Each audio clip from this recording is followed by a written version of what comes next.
శ్రోతలకు స్వాగతం. ఈరోజు వినిపించబోతున్న నవల పెళ్లి ప్రయాణం. రచన సత్యవతి గారు. ఉన్న పొలాన్ని, ఉంటున్న ఇంటిని వదిలి చిన్న మావయ్య హైదరాబాద్ వెళ్ళిపోతున్నాడని తెలిసి అమ్మ ఖేదపడింది. తను పుట్టి పెరిగి ఊహలు సంతరించుకొని ఆడి పాడి చదివి జీవితంలో అడుగుపెట్టిన ఆ ఊరిని, ఆ ఇంటిని, తన తండ్రిని ఒక్కసారి చూడాలనే ఉద్దేశంతోనే ఆవిడ చిన్నమామయ్య కూతురు శ్రీలక్ష్మి పెళ్లికి ప్రయాణమైంది. ఆ పెళ్ళి ఉన్నంతలో బాగా చేస్తున్నానని, బంధువులందరినీ ప్రత్యేకంగా పిలిచానని, అమ్మని తప్పకుండా రమ్మని చిన్నమామయ్య మరీ మరీ కోరుతూ ఉత్తరం రాశాడు. అలాంటి అంగరంగ వైభోగంగా జరిగే పెళ్ళిళ్ళన్నా, ఒకచోట సమావేశమయ్యేలా అశేష బంధువర్గమన్నా అమ్మకిష్టముండదు. అయినా ఆవిడెందుకనో వెంటనే ప్రయాణమైంది. ఇంటికి వచ్చి చాలా రోజులైందని వారం రోజులు సెలవు పెట్టి బెంగళూరు నుంచి వచ్చిన నన్ను ప్రయాణం చేసింది. మహానగరంలో పుట్టి పెరిగి ఇంకా మహానగరంలో ఉంటున్నావు. మీ అమ్మ ఎక్కడ పుట్టిందో, మీ అమ్మమ్మ ఎలా జీవించిందో చూద్దూ గాని రాకూడదు అని నన్ను ప్రయాణం చేసింది. అమ్మ పుట్టిల్లు ఆనందపురం. నేనెప్పుడూ వెళ్ళలేదని కాదు. 15 ఏళ్ల కిందట అమ్మమ్మ పోయినప్పుడు అందరం వెళ్ళాం. అప్పుడు అక్కడ 10 రోజులు ఉన్నాను కూడా. మూసిన తలుపుల మధ్య ఉండి ఉండి ఆ తలుపులు తెరుచుకొని విశాలమైన మైదానంలో అడుగుపెట్టినట్లుంటుంది ఆ ఊరు వెడితే. నాన్నకు అసలు అక్కడికి రావడం ఇష్టం ఉండదు. అందుకని అమ్మ పిలవదు. మేమిద్దరం తమిళనాడు ఎక్స్ప్రెస్కు విజయవాడకి టికెట్స్ రిజర్వ్ చేయించుకున్నాం. ఉండడానికి ఆనందపురం, కలకత్తా, మద్రాసు రైల్వే లైన్ మీద ఉన్నా అక్కడ ప్యాసింజర్లు తప్ప ఆగవు. మరీ వేగంగా వెళ్లే ఎక్స్ప్రెస్లు తెనాలిలోనూ ఆగవు. అంచేత ఢిల్లీ నుంచి విజయవాడలో దిగి టాక్సీలో వెళ్ళడం మంచిదని నిర్ణయించాం. అమ్మ కూడా అటువైపు వెళ్ళి 10 ఏళ్లైంది. ఆవిడ ఉద్యోగం, మా చదువులు, ఆవిడ వ్యాపకాలు ఆవిడనటు వెళ్ళడానికి ఇన్నాళ్ళు అనుమతించలేదు. అమ్మ స్నేహితురాలు డాక్టర్ త్రిపురసుందరి విజయవాడలో పేరు ప్రఖ్యాతులున్న వైద్యురాలు. ఆవిడ అర్ధరాత్రి వేళ స్వయంగా స్టేషన్కొచ్చి మమ్మల్ని తన ఇంటికి తీసుకువెళ్ళి తెల్లవారి తన కారులో ఆనందపురం పంపించింది. మంగళగిరి దాటిన తర్వాత కారు తెనాలి రోడ్డు పట్టిన దగ్గర నుంచి అమ్మ మాట్లాడుతూనే ఉంది. ఆవిడెప్పుడూ అంత మాట్లాడదు, మితభాషి. ఇది తుమ్మపూడి సంజీవదేవు గారి ఊరు. ఇది దుగ్గిరాల పసుపు మార్కెట్టు. ఇది చూసావా ఆనందపురం రైల్వే స్టేషన్. నాకు ఊహ తెలిసిన దగ్గర నుంచి ఇలాగే ఉంది. రైలు దిగాలంటే నిచ్చెన దిగినట్టే. ఈ ప్లాట్ఫామ్ మాత్రం ఎత్తు చెయ్యరు. 2 బస్సులు ఎదురైతే తప్పుకోవడానికి కష్టమయ్యే ఆ రోడ్డుకి 2 పక్కల కాలువలు, పెరిగిన పొలాలు, చురుగ్గా పైకొస్తున్న సూర్యుడు, పక్కన కూర్చున్న అమ్మ మొహంలో వెలుగు, పరిమితమైన వేగంలో పోతున్న కారు, ఉల్లాసంగా ఉన్న వాతావరణం. అమ్మని చూస్తే నాకు ఆశ్చర్యంగా అనిపించింది. తిరునాళ్లల్లో తప్పిపోయి చాలా కాలానికి దారి కనుక్కొని ఇంటికొస్తున్న చిన్న పిల్లలా ఉందావిడ. ఆ ఊరు నీది కాదు, అక్కడి పొలాలు నీవి కావు. ఆ ఇంట్లో ఒక సూదిమొన స్థలం కూడా నీకు లేదు. అయినా ఆ ఊరి మీద, ఆ ఇంటి మీద నీకెందుకంత మమకారం? ఇది నాన్న ప్రశ్న. దానికి అమ్మ జవాబు చెప్పలేదు. పుట్టినప్పటి నుంచి గుండెల మీద కుంపటిగానే భావించి తృణమో పణమో ముట్టజెప్పి అల్లుడికి అంటగట్టి పంపించేసే పుట్టిళ్ళని కూడా ఆడవాళ్లు ప్రేమిస్తూనే ఉంటారు. ప్రేమించే గుణం వాళ్ళ రక్తంలో ఇంకిపోయింది. అమ్మ విషయంలో తృణమో పణమో ముట్టజెప్పడం కూడా జరగలేదు. అయినా ఆవిడికి ఆ ఊరంటే ప్రేమ, ఆ ఇల్లంటే ప్రేమ, తండ్రంటే ప్రేమ ఉందో లేదో నాకు తెలియదు. ఆవిడెప్పుడూ చెప్పదు. అమ్మమ్మ గారింటికి గేట్లు 2 ఉంటాయి. 2వ గేటు దగ్గర కారు ఆగింది. ఆ గేటు పక్క నుంచే కొబ్బరి చెట్లు, గోడ నానుకొని విరబూసిన రాధా మనోహరం తీగ 15 ఏళ్ల నాడు ఎలా ఉన్నాయో అలాగే ఉన్నాయి. కారు ఆగుతూనే లోపల నుంచి మావయ్య పరిగెత్తుకొని వచ్చాడు. ఆ వెంట మరికొందరొచ్చారు. 10 ఏళ్ల తర్వాత చూసిన అమ్మని వాళ్ళు కౌగిలించుకుంటారు అనుకున్నాను గాని అది ఆంధ్రదేశంలో సాంప్రదాయం కాదని గుర్తొచ్చింది. 15 సంవత్సరాల కింద నేను వచ్చినప్పుడు ఆ ఇంట్లో 2 వ్యక్తులతో నాకు సన్నిహిత స్నేహం కుదిరింది. 1 మా పెద్దమ్మ కూతురు సుధా, 2 మా పెద్దమామయ్య భార్య శారద.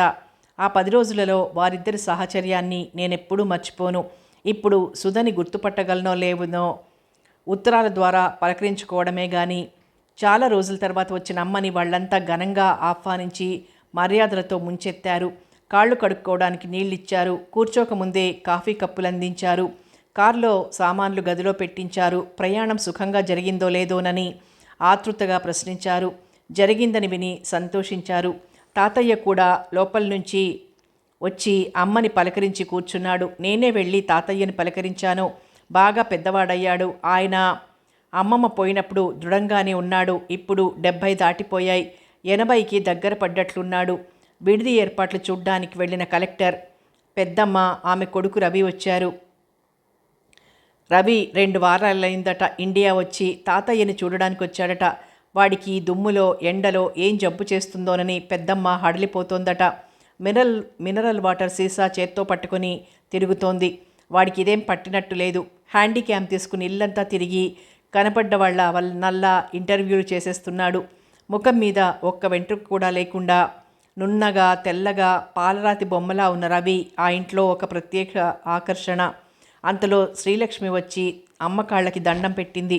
సినిమాలో పెళ్లి కూతురులా కొంచెం ఎక్కువగానే ముస్తాబైంది. నేను చూసినప్పుడు చిన్న పిలకతో చెడ్డీ వేసుకుని మట్టిలో ఆడుతూ ఉండేది. జుత్తుని చాలా అందంగా దువ్వింది. పెదవులకి రంగు కూడా వేసుకుంది. తెనాలి కాలేజీలో డిగ్రీ చదివిందట. నేను జయని అని పరిచయం చేసుకుంటే నాకొక నమస్కారం పెట్టింది. నమస్తే జయాజీ అంటూ వచ్చాడు రాజు. రాజు నేను చూసినప్పుడు 10 ఏళ్లవాడు. ఇప్పుడు పొడవుగా బలంగా తయారయ్యాడు. నన్నెలా గుర్తుపట్టాడో. అచ్చమైన రైతులా తయారయ్యావురా రాజు, అతడిని అభినందించింది అమ్మ. ఇంటికి ఉత్తరం వైపున ఉన్న చాలా ఖాళీ స్థలంలో పెద్ద షామియానా వేశారు. అమ్మమ్మ పోయినప్పుడు అక్కడే షామియానా వేశారు. షామియానాలంటే అందుకే ఇష్టం నాకు. ఈ షామియానాకి రంగురంగు కాగితాలు, మామిడి తోరణాలు కట్టారు. పిల్లలు టేప్ రికార్డర్లో నుంచి శ్రీలక్ష్మి పెళ్లికి చిరునవ్వు కట్నం అనే పాట విని ఆనందిస్తున్నారు. ఒక పెద్ద హాలు, అందులో తూగుటుయ్యాల, అన్నీ కలిసి ఓ 6 గదులు, వంట ఇల్లు, పచ్చళ్ళ గది, పూజ గది, భోజనాల గది, 2 పెద్ద పెద్ద స్నానాల గదులు, కావలసినంత పెరడు. ఎంత పెద్ద ఇల్లో అనిపించేలా ఉంటుందా ఇల్లు. హాల్లో అమ్మమ్మ ఫోటోకి దండ వేసి చుట్టూ చిన్న చిన్న ఎలక్ట్రిక్ బల్బులు అమర్చారు. దాని పక్కన వరుసగా తాతయ్య, తండ్రి, తల్లి ఫోటోలు, వాటన్నింటికి దండలు. వెంకటేశ్వర స్వామి, అలివేలు మంగ ఫోటో, దానికి దండ. ఆంజనేయ స్వామి ఫోటో, దానికి దండ. దండలన్నీ కొత్తవి. పెళ్లి కోసం ఫోటోలని కూడా ముస్తాబు చేశారు. హాల్లో కూర్చున్న మమ్మల్ని ఒకరొకరిని పలకరించిపోతున్నారు. సుధ మాత్రం కనిపించలేదు. ఇల్లంతా బంధువులతో నిండిపోయింది. పక్క పల్లెటూరు నుంచి తాతయ్య చెల్లెలు మహాలక్ష్మమ్మ గారు కూడా ఒంటెద్దు బండి కట్టించుకుని వచ్చింది. ఎముకల మీద చర్మం కప్పుతున్నట్టు ఉన్న ఆవిడ ఓపికగా వడ్డాణం, కాసుల పేరు మోస్తోంది. ప్రతి చిన్న విషయాన్ని ప్రయోజనాల దృష్ట్యా బేరీజులు వేసే ఈ రోజుల్లో ఇంతమంది బంధువులు ఈ పల్లెటూరికి రావడం నాకు వింతగానే అనిపించింది. బంధు ప్రేమలు ఇంకా ఉన్నాయనడానికి ఇదొక నిదర్శనమేమో. అంతలోనే వాకిట్లో చిన్న కలకలం రేగింది. ఏమిటని చూస్తే పతివ్రత పిన్ని, బడాబాబు వస్తున్నారు. పిన్ని వస్తూనే అమ్మని ఒక్క నిమిషం పలకరించి లోపలికి పోయింది హడావిడిగా. Hello Jaya, how are you? ఎలా ఉంది నీ ఉద్యోగం? పెళ్లి మాట ఏమైనా తలపెట్టావా అన్నాడు బడాయి బాబు. ఈయన నాకు బాబాయ్. నేను బాగున్నాను, మీరెలా ఉన్నారు? మీకు జనరల్ మేనేజర్గా ప్రమోషన్ వచ్చేసిందా అన్నాను. బావుండకేం, బ్రహ్మాండంగా ఉన్నాను. ఉండకపోతే మీ పిన్ని ఊరుకోదు కదా. జనరల్ మేనేజర్దేముంది, అయిపోతాను అన్నాడు. ఇంతలో పిన్ని ఓ గాజు గ్లాసులో పండ్ల రసంతో ప్రవేశించింది. అది ఆయనకిచ్చి పొద్దున ఆయన్ని వాకింగ్కి తీసుకువెళ్ళడం, అక్కడ ఆయన చిన్న పిల్లాడిలా ఈతలాడతానని మారాం చెయ్యడం, ఈవిడ బతిమాలి కొంపజేర్చడం గురించి చెప్పింది. వాకింగ్ అయి ఇంటికి రాగానే రసం తాగకపోతే ఆయనకి నీరసం వస్తుందని కూడా చెప్పింది. చెప్పి మళ్ళీ ఆయన స్నానం ఏర్పాట్ల కోసం వెళ్ళింది. బడాయి బాబుతో మాట్లాడడం కొంచెం ఇబ్బందికరంగా ఉంటుంది. తను మేధావినని, పెద్ద ఉద్యోగస్తుడనని మర్చిపోలేడు. ఎదుటివాళ్ళు వట్టి పనికిమాలిన వాళ్ళని, వాళ్ళ మీద దయతలచి మాట్లాడుతున్నానని అనుకుంటాడు. ఈ దయతలచడం అంటే ఒళ్ళు మంట నాకు. ఓ ఐ సీ, ఆహా, క్వైట్ ఇంట్రెస్టింగ్, హౌ ఫన్నీ లాంటి పదాలు నిమిషానికి ఒకటి వాడుతుంటాడు. పాపం పిన్ని 2 నిమిషాల్లో ఆయనకి నీళ్ళు ఏర్పాటు చేసి వచ్చి ఆయన్ని లాక్కుపోయింది. హమ్మయ్య అనుకుంటుండగా సుధ వచ్చింది. వెనక నుంచి కళ్ళు మూసి ఎవరో కనుక్కోమంది. అప్పుడప్పుడే ఓణీలు వేసేది. ఇప్పుడు చాలా పెద్దదానిలా ఉంది. నాకన్నా 2 ఏళ్లే పెద్ద. నేనిప్పుడు 10th క్లాస్, తను సీనియర్ ఇంటర్. ముఖంలో ఆ మెరుపు, కళ్ళల్లో ఆ చురుకు లేవు. కళ్ళ కింద కొంచెం నలుపు కూడా వచ్చింది. 30 ఏళ్లకే ముసలమ్మ అయిపోయావేమిటే అంది అమ్మ. ఏమిటో పిన్ని, ఉద్యోగం, ఇంటి పనితో ఇలా అయిపోయాను అంది సుధా. సుధా నేను షామియానా కింద వేసిన కుర్చీల్లోకి పోదాం అనుకుంటూ ఉంటే పిన్ని స్నానం చేయించిన బాబాయిని తీసుకొచ్చి గదిలోకి పంపించి మాకెదురుగా కూర్చుంది. ఆయనకి స్నానం చేయగానే 10 నిమిషాలు ధ్యానం చేసుకునే అలవాటు. అప్పుడంతా నిశ్శబ్దంగా ఉండాలి అంది. రమ, కృష్ణుడు బావున్నారా పిన్ని అన్నాను నేను. రమ గురించి చెప్పడం మొదలుపెట్టింది. రమ చదువు, క్లాస్లో దాని ఆధిపత్యం, దానికొచ్చిన ప్రైజులు, దాని తెలివి, కృష్ణుడు వాడి తెలివి, వాడి మార్కులు, వాడి మాటలు, వాడి జోకులు. ఇద్దరే మాణిక్యాలు అంది పెద్దమ్మ. బాబాయ్ గారి ధ్యానం అయినట్లుంది. రవి ఎక్కడున్నాడో కొంచెం చూద్దు, వాడితో అయితే ఆయన కబుర్లు చెబుతాడు, కాలక్షేపం అవుతుంది అంది పిన్ని. మేం వెతికి పంపిస్తాంలే పిన్ని అని అక్కడి నుంచి తప్పించుకొని వచ్చాం.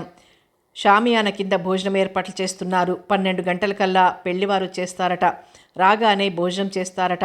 హైదరాబాద్ నుంచి 2 బస్సుల్లో వస్తారట. 150 మందికి పైనే వస్తారట. చాలా శ్రమపడి వస్తున్నారు పాపం అన్నాను నేను. ఏం లేదు, బస్సు ఖర్చులు మనవే. బస్సు ఖర్చులు ఇవ్వకపోతే అక్కడికి వచ్చి పెళ్లి చేయమని అడిగారు. అక్కడ పెళ్లి చేస్తే ఇంకెంతమంది జనం వస్తారోనని బస్సు ఖర్చులకు ఒప్పుకున్నాడు మామయ్య. ఇదంతా బేరం చేశారా? అంతా బేరాలే. వంట వాళ్ళని విజయవాడ నుంచి తేవాలని ఒప్పందం. సాయంత్రం వంటల్లో ఏం చేయించాలన్నది ఒప్పందం. మధ్యాహ్నం 1 గంటకు వచ్చే పెళ్లివారికి రాగానే తిండి పెట్టడం కాదట, కాఫీలిచ్చి సేద తీర్చి తర్వాత భోజనం పెట్టాలట. బాగుంది. పెళ్లి వివరాలు వింటూ ఉండగానే ట్యాక్సీలో నుంచి గుంటూరు బ్యూటీషియన్ దిగింది. శ్రీలక్ష్మికి పెళ్లి కూతురు ముస్తాబు చేయడానికి, గోరింటాకు పెట్టడానికి ఆవిడ్ని ట్యాక్సీలో తీసుకొచ్చారు. 2 వీడియోగ్రాఫర్లు కూడా వచ్చారు. కట్న కానుకలే కాక ఇప్పటి పెళ్లిళ్లలో ఇవి కూడా అత్యవసరాలైపోయాయి అంది సుధా. సరే, నీ సంగతి చెప్పు. పెళ్లి చేసుకుందాం అనుకుంటున్నావా? ఎవరితోనైనా స్నేహం చేసావా? ఇలాగే ఉండిపోదాం అనుకుంటున్నావా అన్నాను. మా అమ్మ నాకు 10 ఏళ్ల నుంచి సంబంధాలు చూస్తూనే ఉంది. నేనెవరితోనూ స్నేహం చేయలేదు. పెళ్లి చేసుకోకూడదని నేనేమనుకోలేదు అంది. మీ అమ్మ చూడ్డం ఏమిటి? సర్లే, మా అమ్మ కూతురుగా నువ్వుంటే నీకు తెలిసేది ఆవిడ సంగతి. కలెక్టర్ పెద్దమ్మ గురించి నీకు తెలియందేముంది అంది సుధా. వాళ్ళమ్మకి కలెక్టర్ బిరుదిచ్చింది తనే. ఆవిడ పేరు జానకి. జరీ చీర కట్టి, చేతుల నిండా బంగారం గాజులు వేసి, గోల్డ్ ఫ్రేమ్ కళ్ళజోడు పెట్టి, చిన్న సిగ చుట్టి, దానిమీద బంగారపు సంపెంగ పువ్వు పెడుతుంది. బొడ్లో వెండి రాజస్థానీ తాళం చెవుల గుత్తి వేలాడుతూ ఉంటుంది. అందర్నీ తన మాట వినేలా చేసే నాయకత్వ లక్షణాలున్నాయి. ఎవరికి ఆవిడ మాట కాదనే శక్తి ఉండదు వాళ్ళింట్లో. పెళ్లివారు వచ్చారని కబురు రావడంతో చాలామంది హడావిడిగా హారతి పళ్ళాలు, కాళ్ళు కడుక్కునేందుకు నీళ్లు, తాగడానికి నీళ్లు, కాఫీలు మోసుకుని విడిదిలోకి పరిగెత్తారు. ఏం రోడ్లండి బాబు, వట్టి మట్టి రోడ్లు, నడుములు విరిగిపోయాయి అంది పెళ్ళికొడుకు తల్లి. రోడ్లు ఇప్పుడు బాగు చేశారండి, సిమెంట్ రోడ్డు వేశారు. మేం హైదరాబాద్ నుంచే వచ్చాం మా కారులో అంది పెద్దమ్మ. ఆవిడికిక మాట్లాడడానికి ఏం లేకుండా పోయింది. పెద్దమ్మ మాటల్లో 2 అర్థాలున్నాయి. ఒకటి, నువ్వు చెప్పిందంతా అబద్ధం అనేది. రెండవది, తనకి కారుందని వాళ్ళకి లేదని. అందుకే ఇలాంటి వ్యవహారాలకి ఆవిడ్ని నియోగిస్తూ ఉంటారు. అలా హాస్యాల పేరుతో చురుకలంటించుకుంటూనే మొత్తానికి పెళ్ళి చాలా ఆడంబరంగా చేశారు.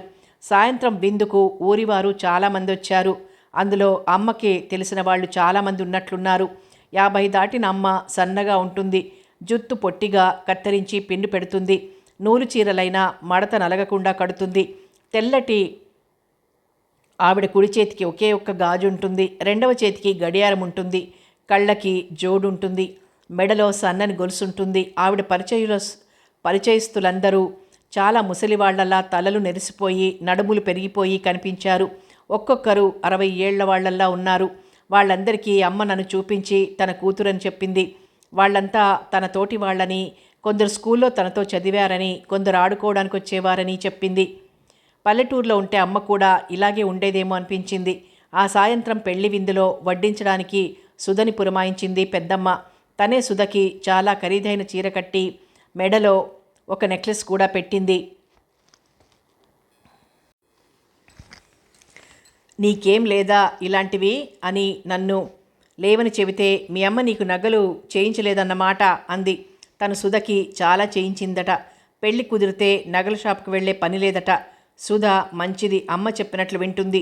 దగ్గరుండి 30 ఏళ్ల కూతురికి పెద్దమ్మ అలా ముస్తాబు చేయడం ఎందుకో తరువాత అర్థమైంది. పెళ్లి కొడుకు పిన్ని కొడుకు ఒకడు వచ్చాడట. అతగాడు చాలా చదువుకొని మంచి ఉద్యోగం చేస్తున్నట్ట. సుధని చూసి మెచ్చితే అక్కడే ఖాయం కోసం చేసుకోవచ్చట సంబంధం. సుధని చూసి అనసూయమత్త అక్క కూతురొకతే మరొక 20 ఏళ్ల అమ్మాయి కూడా వడ్డానికి బయలుదేరారు. సరదా ఉంటే నువ్వు వెళ్ళు అంది పెద్దమ్మ నాతో. సరదా అసలు లేదు పెద్దమ్మ అనేశాను నేను. అనసూయత్త హడావిడిగా పెళ్లివారు కూర్చున్న వైపు తిరుగుతూ వాళ్ళు వద్దన్న కొద్దీ వడ్డించొస్తోంది.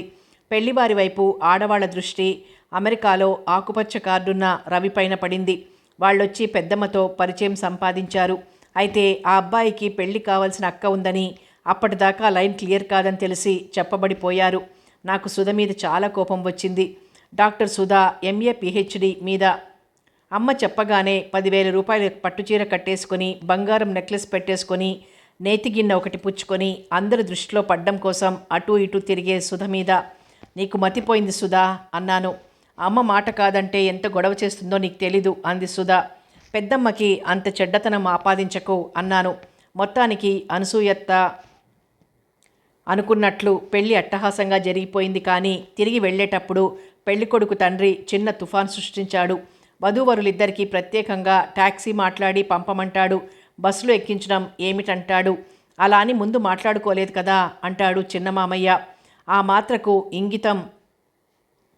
మాత్రం ఇంగితం మీకుంటుందనుకున్నాం. మాకేం తెలుసు ఇది కూడా అడగాలని అంది అతగాడి తల్లి.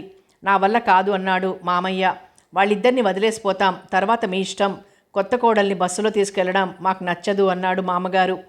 ఇప్పుడు టాక్సీలు ఎక్కడ దొరుకుతాయండి అన్నారెవరో. అదంతా నాకు తెలీదు. ఈ ఊళ్ళో ఇంత పరపతి ఉంది మీకు. టాక్సీ కోసం తెనాలి పంపలేరా ఎవరినైనా అని సూచించాడు. అప్పటికి రాత్రి 2 గంటలవుతోంది. అప్పగింతలని ఇంకేదో అని అంతసేపు అయింది. ఎలాగైనా టాక్సీ తెప్పించండి, ఇంత ఖర్చు పెట్టాం, ఒక 1000 రూపాయలకి వెరుస్తే ఎలాగూ అంది అనసూయత్త. మా కారులో వెళ్ళండి, తర్వాత మేము ఎలాగో పెడతాం అన్నాడు రవి. ఇదిగో చూడు, ఈ దుమ్ము రోడ్ల మీద బస్సుల్లో నేను రాలేను, రైలు అసలు ఎక్కలేను, నువ్వురుకో మధ్యలో అని పక్కకు పిలిచి చివాట్లు పెట్టింది పెద్దమ్మ. రవి డ్రైవర్ని పిలిచి పెట్రోల్కి డబ్బులిచ్చాడు. దారిలో ఎక్కడైనా పోయించుకోమని. పెళ్లివారింట్లో వాళ్ళని దింపి తాళం చెవులు తండ్రికి అప్పజెప్పమన్నాడు. అమ్మా, నేను జాగ్రత్తగా టాక్సీలో తీసుకువెడతాను, సరే కదా? నిన్నెందుకు ఇబ్బంది పెడతాను? శ్రీలక్ష్మి కోసం మనం ఈ మాత్రం చెయ్యలేమా అన్నాడు. పెద్దమ్మ మొహం నల్లగా చేసుకుని లోపలికి వెళ్ళిపోయింది. అబ్బా, మహా జాలి చూపించాడు పాపం అని మెటికలు విరిచింది అనసూయత్త. మొత్తానికి శ్రీలక్ష్మి పెద్దమ్మ కారులో వెళ్ళిపోయింది. తన కూతుర్ని రవికి చేసుకోలేదని అనసూయత్తకి కోపం. రవి పెళ్లి విషయంలో రవికి కొన్ని కోరికలుంటాయని ఆవిడ బుర్రకి తట్టదు. అలా అడగడంలో తప్పులేదని, రవి శ్రీలక్ష్మిని చేసుకోకపోవడం తన ఇష్టం కాదని పెద్దమ్మ చిన్న మాట అంటే సరిపోయేది. కానీ ఆవిడలా అనదు. అందువల్ల ఆ ఇద్దరి మధ్య హాస్యాల పేరుతో సాధింపులు జరుగుతూ ఉంటాయి. పెళ్లి విషయంలో సమాజంలో పాతుకుపోయిన భావజాలం ఇప్పటికీ మారకుండా ఉండిపోయింది. ఈ వేళ్లు పాతుకుపోయిన భావాలలో నగరాలలో కొన్ని మార్పులు వచ్చినట్లు కనిపిస్తాయి. అవి కూడా అవసరం కొద్దీ వచ్చినవేమో. చూశావా, పెద్దమ్మని చూసి నువ్వంత భయపడతావు. రవి తను చేయదలుచుకున్న పని ఎలా చేసి చూపించాడో అన్నాను సుధతో. ఇంటికి వెళ్ళి వాడికి బాగా తలంటి పోస్తుంది అంది సుధ. మీ అమ్మని సమాధానపరిచే నేర్పు రవికుంది, నీకు లేదు. నువ్వు అది వరకు నేను చూసిన సుధవి కావు. నీలో సెల్ఫ్ పిటీ బయలుదేరింది. నువ్వు చాలామంది కన్నా చాలా మంచి స్థితిలో ఉన్నావని గుర్తుపెట్టుకొని ఆత్మవిశ్వాసంతో ఉండాలి కానీ సానుభూతి ఆశించడం కాదు అన్నాను కొంచెం ఆవేశంగానే. రేపు మాట్లాడుకుందాంలే, నిద్రొస్తోంది అంది సుధ. తెల్లవారుజాము మేము లేచేసరికి చాలామంది బంధువులు వెళ్ళిపోయారు. పతివ్రత పిన్ని, బడాబాబు వాకింగ్కు వెళ్లారు. చిన్న మామయ్య కొడుకు సుందరం వాళ్ళమ్మ దగ్గర కూర్చొని డబ్బులెక్కలేవో చెబుతున్నాడు. పెద్ద మామయ్య కొడుకు రాజు షామియానా తీంచేస్తున్నాడు. నా పెళ్లికి ఇక్కడ తాటాకు పందిరి వేశారు. 4 బళ్ళ తాటాకు అంతా మా పొలంలోదే. ఇప్పుడు తాటాకుకి కూడా కరువు వచ్చింది. ఆ పందిరి ఏడాది ఉండిపోయింది. దాని కింద ఎంత చల్లగా ఉండేదో అంది పెద్దమ్మ షామియానా వంక చూస్తూ. ఎన్నాళ్ళైంది పెద్దమ్మ నీ పెళ్ళై? బావుందే, ఇవాళ నిన్ననా 40 ఏళ్ళైంది. ఆంధ్రదేశం కోసం పొట్టి శ్రీరాములు గారు నిరసన వ్రతం చేసినప్పుడే నాకు పెళ్లి చూపులు జరిగాయి. మీ పెదనాన్నగారి మొదటి ఉద్యోగం కర్నూల్లోనే. నీ పెళ్లి కూడా ఇంత వైభవంగా చేశారా? బాగానే చేశారు. నాకు 16 ఏళ్ళు వచ్చినాయే కానీ ఏమీ తెలీదనుకో. ఇదిగో ఈ ఊరి హై స్కూల్లోనే SLC చదివాను. గొర్రెలాగా తలంచుకొని స్కూలుకు వెళ్ళడం, ఇంటికి రావడం, లాంతరు పెట్టుకొని సాయంత్రం కాసేపు చదవడం, రేడియోలో పాటలు వినడం, ఇంటికి వారపత్రికలు వస్తే చదువుకోవడం, ఇది బతుకు. పెళ్లి చూపులకి ఎవరో వస్తారు, పలహారాలు కాఫీలు తయారు చేయమని మా నాన్న అరగంట ముందు మా అమ్మకి చెప్పడం, అప్పుడు ఈవిడ తడుముకోవడం, మా శేషమ్మత్త మా అమ్మని కూడా కాస్త తలదూకోమని మంచి చీర కట్టుకోమని తను పొయ్యి దగ్గర కూర్చోవడం, ఇది తంతు. ఎన్నో పెళ్లి చూపులు లేవులే. ఆ రోజుల్లో అంత అన్యాయం ఎక్కడిది? ఈ బేరాలు, ఈ ఒప్పందాలు అప్పుడు లేవు. కట్నాల రేట్లు తక్కువే. మంచి కుటుంబం కావాలని చూసేవారు. ఈ పెళ్లివారు వచ్చారు. మా శేషమ్మత్త నాకు వదులుగా జడేసి జాజిపూలు పెట్టి మా అమ్మ పట్టుచీర ఒకటి కట్టి కూర్చోబెట్టింది. వారం రోజుల తర్వాత తాంబూలాలన్నారు. నేనేమో ఈ పెళ్లి కుదరకపోతే బావుండునని దేవుడి గుడికి వెళ్ళి ఒక కొబ్బరికాయ కొట్టి మరీ మొక్కుకొని వచ్చాను. దేవుడు నా మొర ఆలకించనే లేదు. వాళ్ళకి నేను చాలా నచ్చానట. కట్నం కూడా ఎక్కువ అక్కర్లేదట. వాళ్లే నాకు చాలా నగలు పెడతారట. ఎంత అదృష్టమో అని అంతా పొంగిపోయారు. నేను కుంగిపోయాను. ఎందుకంటే నాకు 16 అయితే అతనికి 26. నేను తెల్లని తెలుపైతే అతను నలుపు. నాకేం నచ్చలేదు. కానీ ఆ మాట చెబితే ఎవరూ వినరు. ఏడుస్తూ పెళ్లి చేసుకున్నాను. బయటికి ఏడవలేదులే. శేషమ్మత్త కూడా వినిపించుకోలేదు నా మాట. మా నాన్న నన్ను జానకమ్మ తల్లి నాన్న అని పిలిచేవాడు. కానీ ఈ పెళ్లి నీకు ఇష్టమా లేదా అని అడగలేదు. అయితే నా అదృష్టం బాగుండి మీ పెదనాన్న చాలా మంచివాడని తెలిసింది. ఆయన నన్ను చాలా బాగా చూసుకునేవారు. నేనెక్కడ అలసిపోతానో మాసిపోతానో అన్నట్లు చూసేవారు. అంతేకాదు, ఆయనకి మా నాన్నలాగా ఆడవాళ్ళంటే చిన్న చూపు లేదు. పెళ్ళైన కొత్తలోనే నలుపు అనేది అనర్హత కాదని నాకు తెలిసింది. నేను ఆయన్ని గౌరవించడం మొదలుపెట్టాను. మరి ఆయన మంచివాడు కాకపోతే, నేను సరిగ్గా చూడకపోతే నువ్వేం చేసేదానివి అన్నాను వెంటనే. ఏమీ చేసేదాన్ని కాదు. మా అమ్మని మా నాన్న ఎలా చూసేవాడో, ఆవిడేం చేసిందో అలాగే ఏడ్చుకుంటూ ఉండేదాన్ని. బహుశా ఆవిడలా నాకు ఫిట్స్ వచ్చేవేమో. అమ్మమ్మకి ఫిట్లొచ్చేవా? దానికంతా చాలా చెప్పాలిలే. పొద్దున్నే ఎందుకు, పదండి అలా ఒకసారి మనం కూడా కాలవగట్ల వెంబడి కాసేపు నడిచి మన పొలాలవి చూసొద్దాం అంది పెద్దమ్మ. మన పొలాలా? మామయ్య గారి పొలాలా? మనకెక్కడివమ్మా పొలాలు అంది సుధా. పోనీ మామయ్య పొలాలే అనుకో. నాకు నవ్వొచ్చింది. పోనీ అనుకోవడం ఏమిటి? అవి ఖచ్చితంగా మామయ్య పొలాలే. నీకెంత కట్నం ఇచ్చారు పెద్దమ్మా అన్నాను. ఎంతమ్మా? 3500. అందులో వాళ్ళు మళ్ళీ నన్ను చీరలు కొనుక్కోమని 1000 రూపాయలు ఇచ్చారు. ఆ 1000లో మా నాన్న 600 పెట్టే చీరలు తెచ్చాడు నాకు. ఎందుకంటే వెండి కంచెం కొనాల్సి వచ్చిందట. దానికి డబ్బు తక్కువైందట. అందుకని. ఇప్పుడు మీ నాన్నకి ఎంత పొలం ఉండేది? ఎంతో లేకేం జయ, 20 ఎకరాలు ఉండేది. 5 ఎకరాల గరువు ఉండేది. శేషమ్మత్త పొలం 1 ఎకరం ఉండేది. అయినా ఈయన నా కట్నం దగ్గర చాలా ఆలోచనలు చేసి పాపం చివరికి ఈ సంబంధం ఖాయం చేశాడు. ఆ కట్నం సొమ్ము 3500 పెళ్లి ఖర్చు, నా పెద్ద కూతురు పెట్టినప్పుడు పురిటి ఖర్చు తప్ప ఈ ఇంటి సొమ్ము ఇంక నేనేమి ఎరగను. మా అమ్మకు అసలు పెళ్లి ఖర్చే లేదు కదా? అవును, మీ అమ్మ చదువుకుంటానని గోల చేస్తే గుంటూరులో ఉంచి చదివించాడు. అది మా పిన్నింట్లో ఉంచి. హాస్టల్ ఖర్చు లేదు. ఆ రోజుల్లో కాలేజీ ఫీజు ఎంత? చాలా తక్కువ. ఇప్పట్లా ట్యూషన్లు లేవు. అది ఇష్టపడ్డవాణ్ణి చేసుకోవడానికి ఈయన వీల్లేదన్నాడు. దానికి ఇష్టం లేకుండా ఈయన దానికో సంబంధం చూశాడు. అదేమో మీ నాన్నని పెళ్లి చేసుకుని వచ్చింది. ఆయన ఇంటికి రావద్దన్నాడు. ఇంతా చేస్తే అది కులాంతరమో మతాంతరమో కాదు, చుట్టాల అబ్బాయే. అతనికి ఆస్తి లేదని మీ అమ్మ ఈ ఇంటి సొమ్ము అసలు ఎరగదు. ఆ చదువు తప్పితే ఆఖరికి పెళ్లి చేసుకోవడానికి వెడుతూ మెడలో ఉన్న గొలుసు కూడా తీసిచ్చిపోయింది. అది మొదలు మీ అమ్మ నాన్న చాలా కష్టాలు పడ్డారు. వాళ్ళిద్దరూ ఉద్యోగాలు సంపాదించుకొని స్థిరపడ్డానికి దాదాపు 5-6 ఏళ్లు పట్టింది. అప్పటి వరకు మా నాన్న వాళ్ళకి రూపాయి సాయం చేయకపోగా పరాయి వాళ్ళని వెక్కిరించినట్లు వెక్కిరించేవాడు. అందుకే వాళ్ళు అందరికీ దూరంగా ఢిల్లీలో స్థిరపడిపోయి హాయిగా బతికారు. వాళ్ళకి ఉద్యోగాల్లో ప్రమోషన్లు, ఉండడానికో ఇల్లు ఇవన్నీ అమిరాక అప్పుడు అంతా ఢిల్లీ పనులుంటే వెళ్ళి వాళ్ళ ఇంట్లో దిగడం సాగించారు. అదే మీ నాన్నకి కోపం. అందుకే రాడిక్కడికి. పెళ్లి చేసుకుని వస్తే గుమ్మం తొక్కద్దన్నాడు కదా మామగారు. అదమ్మా ఆడపిల్లలకి జరిగే మర్యాద. మరి విజయ పిన్ని పెళ్లినాటికి ఇంకాస్త పెరిగాయి కట్నాల రేట్లు. వాటితో పాటు పొలాల రేట్లు, వడ్ల బస్తాల రేట్లు, మినుముల రేట్లు పెరగలా మరి. దానికి 10,000 ఇచ్చాడు అంతే. ఒక పక్క మంచి కట్నాల పీడింపులు ఎక్కువగా ఉన్నాయని, అదంతా ఇవ్వడానికి ఆడపిల్లల తండ్రులు ఆస్తులు అమ్ముకుంటున్నారని వింటుంటే, ఆస్తి ఉంచుకుని కూడా ఆడపిల్లల కోసం ఖర్చు పెట్టని తండ్రుల గురించి పెద్దమ్మ చెబుతోంది. వీళ్ల గురించి ఎవరూ మాట్లాడరేం అదే అమ్మతో అన్నాను నేను. అంతే అంటే కట్నాలు ఇవ్వడం మంచిదంటావా నువ్వు అంది అమ్మ. కట్నం గురించి కాదమ్మా, మన దగ్గర శక్తి ఉన్నప్పుడు ఏ వస్తువైనా మనకి నచ్చింది కొనుక్కోవాలనుకుంటాం కదా. చవకగా వచ్చింది కదా అని నచ్చనిది కొనుక్కోం కదా. అలాంటప్పుడు కట్నం తప్పనిసరి అనుకున్నప్పుడు డబ్బున్న తండ్రులు పిల్లకి నచ్చిన వాణ్ణి కొంచెం ఎక్కువ ధర పెట్టి కొనిపెట్టవచ్చు కదా. దానివల్ల ఆడవాళ్ళ స్థితి బాగుపడుతుందంటావా. ఈ డబ్బు పెళ్ళికొడుకు తీసుకోడు, భార్యకు ఇవ్వడు, తల్లిదండ్రులకే పోతుంది. మళ్ళీ ఆ పిల్ల వాళ్ళ మీద ఆధారపడాల్సిందే. మగపిల్లవాడి కోసం ఎన్ని కష్టాలైనా పడతారు. ఆడపిల్ల అత్తగారింట్లో ఎలా ఉందో, ఎంత కష్టపడుతోందో గమనించినా పట్టించుకోరు.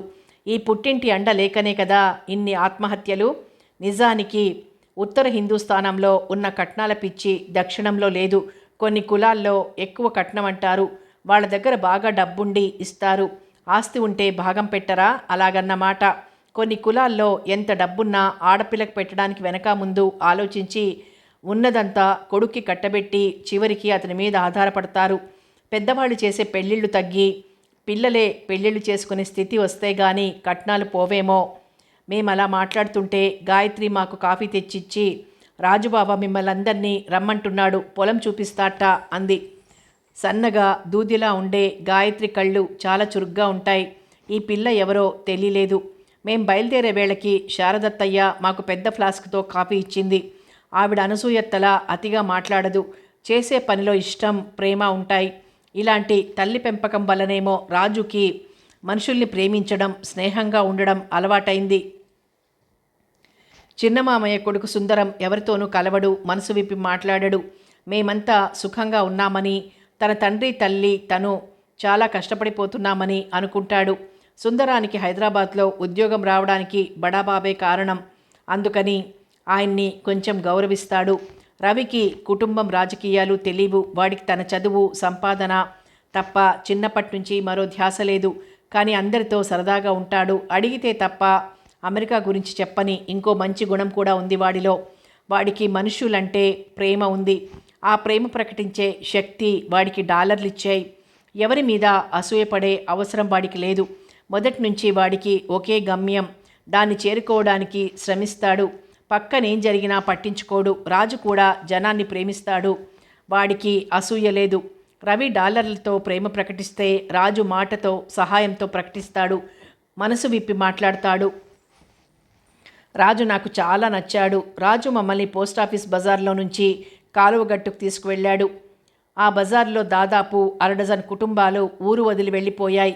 పొలాలు అమ్ముకొని, ఇళ్ళు పాడు పెట్టుకుని. ఎందుకన్నా రాజు అంది పెద్దమ్మ అమాయకంగా. ఒకటి చెబుతాను వినత్తా. పొలం మీద గౌరవం లేనివాడికి పొలం ఉండకూడదు. పొలం అంటే తల్లితో సమానం. మనకి అన్నం పెడుతుంది కదా. అలాంటి తల్లిని ఎవరికో కౌలుకిచ్చి అవసరం వచ్చినప్పుడల్లా ముక్కలు ముక్కలుగా నరికి అమ్మే వాళ్ళకి పొలం ఎందుకు చెప్పు. పొలంలో వ్యవసాయం ఇష్టంగా చేసుకునేవాడికి ఉండాలి. అప్పుడు దాని మీద వాడికి ప్రేమ ఉంటుంది. వ్యవసాయం చేయడం అందరికీ చేత కావద్దు, కొందరికి చేత కాకపోవచ్చు. దానికి ఊరు విడిచిపోవడానికి లంకేమిటి అంది పతివ్రత పిన్ని. పెద్దమ్మ కన్నా అమ్మ కన్నా పిన్ని చిన్నది అయినా వాళ్లకన్నా కొంచెం అమాయకంగా ఉంటుంది. తెలివిగా ఉండవలసింది పోయి. ఈ ఊరు విడిచిపోయిన వాళ్ళందరూ బీదవాళ్లేం కాదు, పొలాలున్నవాళ్లే. 1 ఎకరం పొలం మీద ఆధారపడి బతికి దాన్ని 10 ఎకరాలు చేసిన వాళ్ళు ఈ ఊళ్ళో ఉన్నారు. కానీ వీళ్ళో ఆ 10 ఎకరాలని కొంచెం కొంచెం అమ్ముకుని చివరికి వెళ్ళిపోయారు. వీళ్ళకి వీళ్ళ శక్తి మీద గౌరవం లేదు, పొలం మీద అంతకన్నా లేదు. ఆఖరికి వాళ్ళ భార్యాబిడ్డల మీద కూడా శ్రద్ధ, గౌరవం లేవు. నువ్వు చెప్పేది నాకేం అర్థం కాదు అంది పిన్ని. వాళ్ళ సంగతి వదిలేయి. నీకర్థమయ్యేలా చెప్పాలంటే నీ పుట్టింటినే ఉదాహరణగా తీసుకో. మీ తాత మీ నాన్నకెంత పొలం అప్పగించిపోయాడు? 25 ఎకరాలు ఇచ్చాడు, అవునా? అవును. అందులో పండని పొలం ఉందా అంటే లేదు. ఆడపిల్లలకేమైనా ఇచ్చాడా అంటే లేదు. దానం చేశాడా అంటే లేదు. స్కూళ్ళు కట్టించాడా అంటే లేదు. లైబ్రరీ కట్టించాడా అంటే లేదు. మరి ఆయన చేతి మీదుగా 15 ఎకరాల పొలం అమ్మేశాడు. ఎందుకు? ఆయనకి తనతో బతికే భార్య మీద, తన పంచన చేరిన అక్క మీద, కడుపున పుట్టిన బిడ్డల మీద గౌరవం కానీ శ్రద్ధ కానీ లేవు అంటే నీకు కోపం వస్తుంది, కానీ అది నిజం. బహుశా అదే ఫ్యూడల్ మగవాడి మనస్తత్వమేమో మరి. పొలం చేసే వ్యవసాయం దగ్గర నుంచి ఇంట్లో వండే కూరల దాకా అతనిదే పెత్తనం. భార్య అనారోగ్యవంతురాలు, 10 మంది బిడ్డల్ని కన్నది. మరి ఆ రోజుల్లో కుటుంబ నియంత్రణలు లేదా? ఉంది. 10 మంది బిడ్డల్లో ఎంతమంది బతికారు? 5గురు. ఎప్పుడు చూసినా ఆవిడ అటు కడుపుతో ఉండో ఇటు పసిబిడ్డ తల్లిగానో ఉండేదట. జబ్బుతో కాన్పులతో ఉసూరుమంటూ ఉండేదట. కనీసం స్నానం చేయడానికి కూడా ఓపిక లేకుండా ఉండేదట. ఎప్పుడూ మురికి ఓడుతూ జుత్తు ముడివేసుకుని ఉండేదట. ఈయన తెల్లవారగానే ఇస్త్రీ బట్టలు వేసుకొని కర్చీఫ్ మడతల్లో పౌడర్ వేసుకుని బయలుదేరేవాడు. ఊరి వ్యవహారాలు కావాలి. ఏ వ్యవహారం చేసినా ఏం చెయ్యబోయినా ఇంట్లో చెప్పే పని లేదు. పొలం అమ్మినా నగలు తాకట్టు పెట్టినా ఎవరి సలహా అక్కర్లేదు. అసలు ఆయన ఇంట్లో ఎవరితోనైనా మనసు విప్పి మాట్లాడేవాడా? చాలా ముభావంగా ఉండేవాడు. మాట్లాడితే చులకనవుతానని భయం. మీ అమ్మ తలుపు చాటును నిలబడి ఆయనతో 2 మాటలు మాట్లాడేదట, అంతే. అదిగో అలాంటి కుటుంబాలే ఇవి. వాళ్ళ మగపిల్లలకి కాస్త చదువులు వచ్చాయి, అందుకోసమని పిల్లలకి ఉద్యోగాలొచ్చినా ఊళ్ళకి వెళ్ళిపోయారు. ఆ పిల్లలేమో ఆస్తులు అమ్ముకురమ్మని వేధిస్తారు. అమ్ముకొచ్చాక ఇచ్చేదాకా వేపుకు తింటారు. ఇచ్చినాక ఇంకా బతికున్నందుకు విసుక్కుంటారు. అవి వీళ్ల బతుకులు. రాజు ఊపిరి పీల్చుకోవడానికి ఆగాడు. నేను విస్మయంతో చూస్తున్నాను అతని మొహం వంక. మా తాతయ్య అదృష్టం బాగుండి ఇంకా కొంత పొలం మిగలడమేగాక మా నాన్నలకి చదువు అబ్బలేదు. దాంతో విధ కర్మమా అని ఇక్కడే ఉండిపోయారు. కాకపోతే ఏ గుమాస్తా ఉద్యోగాలో చూసుకొని పోయేవాళ్ళు. గుమాస్తా ఉద్యోగాలేం ఈ ఊరి వాళ్ళకి అంతకన్నా మంచి ఉద్యోగాలు రాలేదా అన్నాను తెలుసుకుందామని. వచ్చాయిలే, ఊరికే అంటున్నాను. మీ అమ్మ ఫ్రెండ్ విక్టోరియా ఆంటీ ఉంది. ఆవిడ కొడుక్కి పోలీస్ సర్వీస్ సెలక్షన్ వచ్చింది మొన్ననే. స్టేషన్ నుంచి వచ్చే దారిలో పెద్ద మేడ కట్టాడు చూడు, ఆయన కొడుకు దుబాయ్లో పనిచేస్తున్నాడు. ఇంకా చాలామందికి మంచి ఉద్యోగాలే వచ్చాయి. అది కాదు నేను చెప్పేది. ఇప్పుడు 1/2 డజన్ కుటుంబాలు వెళ్ళిపోతే ఊరికేం నష్టం లేదు. ఆ పొలాలు కొనుక్కున్న వాళ్ళు హాయిగా పండించుకుంటున్నారు. వ్యవసాయానికి కూడా చాలా పెట్టుబడి పెట్టాలట. సరిగ్గా పండవట కొన్నిసార్లు. అదంతా మనం పడలేం, దానికి తగ్గవాళ్ళు పడతారు అంది పిన్ని మళ్ళీ. నీ ఉద్దేశం నాకు అర్థమైందిలే అత్తా. అదంతా పూర్వం మీరు అనుకునే మాటలు అంతే. ఈ పనికి వీళ్ళు, ఆ పనికి వాళ్ళు అని ఎవరి మొహాన ఉండదు. ఇంకేమిటి ఈ ఊరి సంగతులు అంది అమ్మ. నిజం చెప్పాలంటే ఈ ఊళ్ళల్లో పెద్ద గొడవలుండవు. వర్షాలు కురవని, కరువులని ఉండవు. ఎప్పుడో తప్ప. పొలాలన్నీ బాగా పండుతాయి. పంట కాలములున్నాయి, డ్రైన్స్ ఉన్నాయి, మంచినీళ్లున్నాయి. గేదెలకి గడ్డి లేక చచ్చిపోవు. ముఠాకక్షలు, హత్యలు, కోర్టులు లేవు. ఎప్పుడో తప్ప నిదానంగా ఉంటుంది బతుకు. చిన్న చిన్న జబ్బులకి ఊళ్ళో డాక్టర్ ఉన్నాడు. ఆయన పనికిరాడనుకుంటే గంటలో గుంటూరు వెళ్ళొచ్చు. గుంటూరు నిండా డాక్టర్లే. తెనాలిలోనూ డాక్టర్లే. మీ హైదరాబాద్లో కోటినో నాంపల్లో వెళ్ళినట్లు షాపింగులకి తెనాలి వెళ్ళొచ్చు. ఇక్కడ దేనికి లోటు లేదు. ఏటిలో కూడా మంచినీళ్ళ ట్యాంకు కట్టారు మిషనరీ వాళ్ళు. ఇంగ్లీష్ మీడియం స్కూల్ కట్టారు. ఊళ్ళో పిల్లలు సిటీ బస్ ఎక్కి తెనాలి కాలేజీకి పోతారు. వెంకట్రామయ్య పెద్దనాన్న బాగున్నాడా? మణి ఎలా ఉందో అంది పెద్దమ్మ. ఆయనకేమత్తా, వడ్డీ వ్యాపారం కదా. గుంటూరులో సినిమా హాల్ కట్టాడు. మన ఊళ్ళో వడ్ల మిల్లుంది. తన ఇల్లంతా బ్రహ్మాండంగా కట్టించుకున్నాడు. మరి శాస్త్రిగారి పిచ్చి పెళ్ళాం ఏమైందో? మా పెద్దమ్మ 40 ఏళ్ల నాడు ఊరు వదిలి వెళ్ళినా ఇక్కడి కబుర్లు తెలుసుకుంటూనే ఉంటుంది. ఏడాదికి ఒకసారి వచ్చి అందరినీ చూసి పెడుతూ ఉంటుంది. ఆవిడేం కాలేదు. ఆయన పోయాడు. పోయాక ఈవిడ పిచ్చి తగ్గిపోయింది. ఇప్పుడు హాయిగా ఉంది. అదేం పిచ్చో? మన నాయనమ్మకి, అదే మీ అమ్మకి ఫిట్లు ఎందుకు వచ్చేవో తెలుసా? చెప్పు. నువ్వు మా అందరికన్నా ముందు పుట్టినట్లున్నావు అంది అమ్మ అతని నెత్తిన ఒక మొట్టికాయ వేసి. అదిగో ఆ కాలు ఒడ్డున పెంకుటిల్లుంది చూసావా? అది వడ్లు దంచే బాలమ్మది. మన ఊళ్ళో వడ్లమర రాకముందు మన ఇంట్లో వడ్లు దంచడానికి వచ్చేది. ఆవిడ వడ్లు దంచడానికి వచ్చినప్పుడల్లా ఈవిడికి ఫిట్లు వచ్చేవి. ఆ పెంకుటిల్లు బాలమ్మకి తాతయ్య కట్టించిచ్చిందే. బాలమ్మ కొడుకు వెంకటేశ్వరుంటాడు చూడు, చిన్న తాతయ్య గారింట్లో కొన్నాళ్ళు కమతానికి ఉన్నాడు. వాడి మూతి అచ్చం తాతయ్యదిలాగే ఉంటుందట. నోర్ముయ్యరా సన్యాసి అంది పిన్ని నవ్వాపుకుంటూ. ఈ కథలన్నీ వాళ్ళకి తెలియనివి కావేమో. నడిచి నడిచి పొలం వచ్చేసింది. ప్రస్తుతం అక్కడేం పనులు జరగడం లేదు. కోతలకింకా 2 నెలల సమయం ఉందట. చిన్న మామయ్య అమ్మిన పొలం చూపించాడు. పక్కనే ఉంది. నాట్లు కాకముందే అమ్మాడట. పెద్దమ్మ అందరికీ కాఫీ ఇచ్చింది. ఈ గాయత్రి ఎవరు రాజు అంది సుధా ఉన్నట్టుండి. అదా, అది మంగమ్మ గారి మనవరగాలు. దానికో పెద్ద కతుందిలే, వింటానంటే చెబుతా. అడిగాక వినక తప్పదు కదా. మీ అమ్మ మేనత్త శేషమ్మ గారి పేరు వినే ఉంటావుగా. అయ్యో ఎందుకు వినలేదు? శేషమ్మత్తని నేను చూశాను కూడా, హైదరాబాద్ వచ్చింది. అమ్మ తీసుకొచ్చింది ఓసారి. ఆవిడ కథ తెలుసా నీకు? చెప్పనా? తెలుసులే, బాలవితంతువు నగలతో మామగారిచ్చిన డబ్బుతో మీ ఇంటికి వచ్చింది. నే చెబుతా విను మా మేనత్త సంగతి అని పెద్దమ్మ అందుకుంది. ఆవిడ ఆ డబ్బు నగలు తెచ్చి మా తాతయ్యకిచ్చి వాటితో తనకి పొలం కొనిపెట్టమని అడిగింది. కొంటానంటూనే కొనకుండా చచ్చిపోయాడాయన. తన తమ్ముడైన మా నాన్నని సతాయించగా తన అమ్మదలుచుకున్న పొలం 1 ఎకరం ఆవిడ పేర పెట్టాడు. కానీ ఆవిడ చనిపోయే వరకు దాని మీద వచ్చే ఐవేజ్ పూర్తిగా ఆవిడకి ఇవ్వలేదు. జబ్బు మనిషి అయిన మా అమ్మని కూర్చోబెట్టి మాకందరికీ ఎంతో సేవ చేసింది ఆవిడ. మమ్మల్ందరినీ పెంచింది. మేం పురుళ్ళు పోసుకుంటే ఆవిడ మాకు దిక్కు. మాకు జబ్బులు చేస్తే కూడా ఆవిడే మాకు చేసేది. పిల్లలు లేని ఆవిడ శక్తినంతా మాకే ధారపోసింది. పెద్దమ్మ కళ్ళు చెమర్చాయి. కళ్ళజోడు తీసి తుడిచిపెట్టుకొని, ఈ మంగమ్మ గారి కథ కూడా అంతే. అది ఇంకా అన్యాయంగా ఉంటుంది. ఈవిడ మాకు దూరపు బంధువు. ఆవిడకి ఈ ఊళ్ళో కాస్త పొలం ఉంది. దాని మీద ఐవేజ్ ఇవ్వక రైతులు ఏడిపిస్తుంటే దానిని మా తాతయ్యకి అప్పజెప్పింది. ఈయన కూడా ఆవిడని ఏడిపించాడు. చివరికి కూతుర్ని తీసుకొచ్చి మా ఇంట్లోనే ఒక గదిలో ఉండిపోయింది. ఆ కూతురికి మా తాతయ్య ఒక దిక్కుమాలిన సంబంధం చూసి పెళ్లి చేయించాడు. అతగాడొట్టి తెలివి తక్కువవాడు. ఆ తెలివి తక్కువవాడు మా తాతయ్య దగ్గర పనిచేసేవాడు. అప్పట్లో పంచాయతీ వారు ఇంకా మంచినీళ్ళ పంపులు వెయ్యలేదు. ఊరి చివర మంచినీళ్ళ బావిలో నుంచి కాబడి తెచ్చేవాడు. బండి తోలుకొని పొలం వెళ్ళేవాడు. ఈవిడ మంగమ్మగారు మా ఇంట్లో వంట చేస్తూ, పచ్చళ్ళు నూరుతూ, కందులు మినువులు విసురుతూ తాతయ్య ఇచ్చే 10 పరకా తీసుకుని బతికేది. ఆవిడ కూతురు విస్తళ్ళు కుట్టి ముత్తైదువుగా పెళ్ళిళ్ళకి వెళ్ళి కాలం గడిపేది. కానీ వాళ్ళెవ్వరూ తాతయ్య మీద కోర్టుకు వెళ్ళలేదు. గట్టిగా పోట్లాడినప్పుడు ఓ 100 రూపాయలు ఇచ్చేవాడు. కార్తీక మాసంలో కాలువ స్నానానికి వెళ్ళి కాలు జారి కాలువలో పడి చచ్చిపోయింది మంగమ్మగారు. ఆవిడ పోయిన ఏడాదికే మా తాతయ్య కూడా పోయాడు. పెత్తనం మా నాన్న చేతికొచ్చింది. మంగమ్మ అల్లుడికి మా నాన్న ఎదుట మాట్లాడే ధైర్యం లేదు. కూతురే చాలాసార్లు రొక్కించి అడిగింది. దాంతో మా నాన్న ఆవిడ చేతిలో ఓ 4,000 రూపాయలు పెట్టి పొలం తనకి అమ్మినట్లు రాయించేసుకున్నాడు.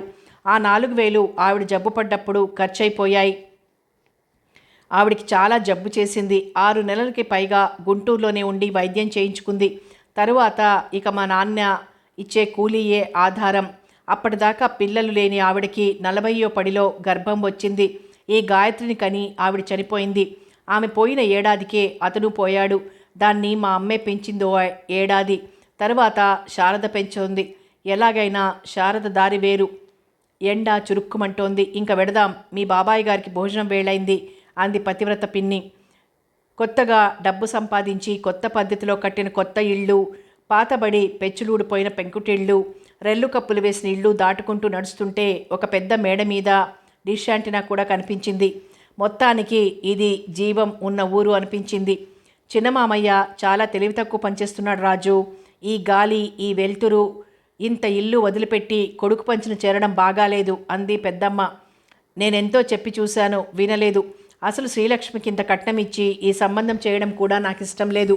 మన వెనక బజార్లో ఉండే వెంకటరత్న మాస్టర్ అబ్బాయి రఘు శ్రీలక్ష్మిని చేసుకుంటానని బాబాయ్ని ఎన్నోసార్లు అడిగాడు. తనకి కూడా రఘు అంటే చాలా ఇష్టం. రఘుకి ఆడంబరాలు గిట్టవసలు. సింపుల్గా పెళ్లి చేసుకుంటానన్నాడు. కట్నం అక్కర్లేదన్నాడు. అమ్మిన పొలం శ్రీలక్ష్మి పేరు రాసిచ్చి రఘుకిచ్చి పెళ్లి చేయమని ఎంతో చెప్పాను, వినలేదు. పెళ్లికి ముందు అది చాలా ఏడ్చింది. అనసూయ పిన్ని దాన్ని తిట్టింది. ఎందుకని రఘుకివ్వనంది? వాడు పల్లెటూరు వాడట, ఉద్యోగం లేదట. నీకు తెలుసా జయ? వాడి పొలం అంతా మెట్ట పొలం. పసుపు వేస్తాడు. మనకన్నా రెట్టింపు వస్తుంది వాడికి. వాళ్ళమ్మ చాలా మంచిది. మీ బాబాయికి నచ్చజెప్పలేదా మరి పిన్నికి? ఆయనకి ఇష్టమే బస్తీ సంబంధం, గొప్పగా పెళ్లి చేయడం. ఇప్పుడు ఇంట్లో సగం అమ్ముతానంటాడు.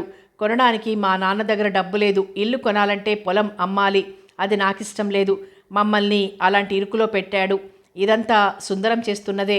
డబ్బంతా తెచ్చి హైదరాబాద్లో అపార్ట్మెంట్ కొనమంటాడు. పెళ్లి కాగానే అపార్ట్మెంట్లో తల్లి తండ్రి ఎక్కువైపోతారు. అప్పుడుంటాయి వీళ్ల పాటలు. ఇంటికొచ్చేసరికి అందరికీ గుండెల్లో బరువుగా ఉన్నట్లు అనిపించింది. బడాబాబుకి శారదత్త భోజనం పెట్టిందని తెలిసి పిన్ని స్థిమితపడింది. అందరికీ హాల్లో వరుసగా భోజనాలు వడ్డించారు. శారదత్తయ్య, గాయత్రి, అనసూయత్త అలసిపోయారని పడుకున్నారు. కొంచెం ఎక్కువగానే తిన్నట్లు అనిపించింది. నువ్వు ఒక్కదానివే ఉంటావు కాబోలు. వండుకుంటావా, హోటల్లో తింటావా అంది సుధా. మేం పగలు క్యాంటీన్లో తింటాం, సాయంత్రం పని మనిషి వండేస్తుంది. నలుగురం కలిసి ఒక అపార్ట్మెంట్ తీసుకున్నాం, బాగుంటుంది. రాకూడదు ఎప్పుడైనా? నిన్ను బాగా తిప్పుతాను టూరిస్ట్ బస్సులలో. పెద్దమ్మ అమ్మ కబుర్లలో పడిపోయారు. వాళ్ళ చిన్ననాటి ముచ్చట్లు చెప్పుకుని లోకాన్నే మర్చిపోతున్నారు. ఆ కబుర్లు వింటూ ఉంటే అప్పుడు వాళ్ళు నవ్వుతున్న నవ్వు ఇంకా 10 ఏళ్ళు ఆరోగ్యంగా బతకడానికి చాలుననిపించింది. నేను సుధని చేయి పట్టుకుని తీసుకొచ్చి ఎవరూ లేని చోట కూర్చోబెట్టి అడిగాను, చెప్పు సుధా, నీ సంగతి చెప్పు ముందు అంది ఎదురు తిరిగి. ఏముంది, నేను ఈ ఉద్యోగంలో చేరి ఏడాదైంది. చాలామంది స్నేహితులయ్యారు, ఆడవాళ్ళు మగవాళ్ళు. నేనెవ్వరినీ నా జీవితంలోకి ఆహ్వానించే దృష్టితో ఇంకా చూడడం లేదు. పెళ్లి మీదకి ఊహలు పోవడం లేదు అన్నాను. అప్పుడు చెప్పింది సుధా, తను ఎంఏ చదివేటప్పుడు ఒకతన్ని పెళ్లి చేసుకోవాలనుకుందట. కానీ పెద్దమ్మ ససేమిరా ఒప్పుకోలేదట. పైగా తను చూసిన సంబంధమే చేసుకోవాలని వాగ్దానం కూడా చేయించుకుందట. ఆవిడ సంబంధాలు చూస్తూనే ఉందట, ఏదీ కుదరడం లేదట. ఎందుకని కుదరడం లేదు? జాతకాలంటారు, కట్నాలంటారు, క్వాలిఫికేషన్ ఎక్కువైందంటారు, తక్కువైందంటారు. అప్పుడు తన్ని ఎందుకు వదిలేశావు? కేవలం అమ్మ కోసమేనా? అవును, నాకు ధైర్యం చాలలేదు. అతను తెలుగువాడు కాదు, మన కులం కాదు. మా అమ్మకు తెలిసి గొడవ చేసింది, బెదిరించింది. ఇంకతనికి చెప్పేశాను. ఒక నవ్వు నవ్వి వెళ్ళిపోయాడు. ఇప్పుడు అతనికి పెళ్ళైపోయింది. మద్రాస్కి ట్రాన్స్ఫర్ చేయించుకున్నాడు, స్టేట్ బ్యాంక్లో ఉద్యోగం. పెద్దమ్మ అప్పుడు అలా చేసింది, కానీ నువ్వు ఆవిడ్ని కన్విన్స్ చేస్తే మారి ఉండేది. ఆవిడ నువ్వు అనుకున్నంత చెడ్డది కాదు. చాలామంది ఆడవాళ్ళు బయటికి అలా పులిబొమ్మ మొహానికి వేసుకుని తిరుగుతారు. వాళ్ళ అసలు మొహం వేరే ఉంటుంది. కన్న బిడ్డలకు కూడా దాన్ని చూసే ఓర్పు ఉండదు. ఎందుకనంటే మన సమాజంలో నిజాన్ని వెతుక్కునే తీరిక ఎవరికీ లేదు. తమకి తెలిసిన కొంచెమే సర్వస్వమని ఎవరికి వాళ్ళు అనుకుంటారు. సుధా ఎటో చూస్తూ కూర్చుంది. మేము మీకంటే అన్ని విధాల అధికులం అని విర్రవీగే మగవాళ్లల్లోనే చాలామందికి ఆలోచన లేనప్పుడు వాళ్ళెప్పుడూ అణచి ఉంచడానికి ప్రయత్నించే స్త్రీలలో ఎలా ఉంటుంది? ఆడవాళ్లకి ఆలోచన లేదని, గయ్యాళులని అనేవాళ్లంటే పరమ చిరాకు నాకు.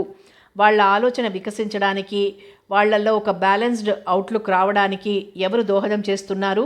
మీ అమ్మని మీకంటే మీ నాన్నే బాగా అర్థం చేసుకున్నారు అన్నాను. ఆయనకు ఆవిడంటే చచ్చే భయం అంది సుధా టకీమని. అదంతా వట్టిదే, ఆయనకెందుకు భయం? ఆవిడలా ఉండడమే ఆయనకిష్టం. లేకపోతే ఎప్పుడో ఆవిడ నోరు నొక్కేసుండేవాడు. పైగా మీ అమ్మ మీ నాన్నని ఎప్పుడూ గౌరవంగానే చూస్తుంది.